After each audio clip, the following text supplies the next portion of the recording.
L-awtorità l-ippjanar approvat il-permessi għall-iżvilupp ta' binja ġdida fil-Kulleġġ Malti għall-Arti, ix-Xjenza u t-Teknoloġija l-EMCAST li se tilqa' fiha l-istudenti tal-Istitut tat-Teknoloġija tal-Informazzjoni u l-Komunikazzjoni, wieħed mill-iktar istituti fil-kulleġġ infittxija mill-istudenti biex ikomplu javvanzaw fl-istudji tagħhom wara li jtemmu s-sekondarja.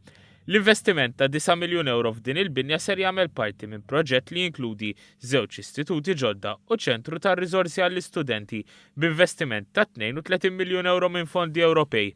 Il-binja approvata bi stim modern se tkun mifruxa fuq medda ta' aktar minn 3400 metru kwadru u għolja 5 solari.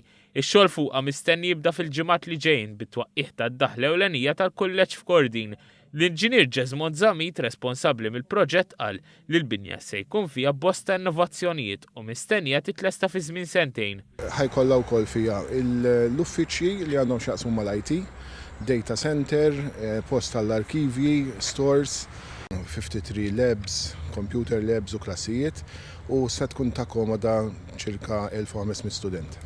Id-disin huwa l-istess bħal taż-żewġ binjiet l-oħra li diġà bnew fl-aħħar snin, bl-ispazju ta' bejniethom ser jintuża għal kumdità ta' dawk kollha li jagħmlu użu mill-kulleġġ, inkluż ukoll għall-parkeġġ. Bażikament qed inħarsu lejn il-landscaping, l-open areas, fejn student mhux biss jiġi biex jitgħallem, però wkoll fejn jista' jirrileksja, jiltaqa' ma' sħabu b'mod formali, anke l-lecturing staff huwa post fejn tieħu pjaċir tiġi.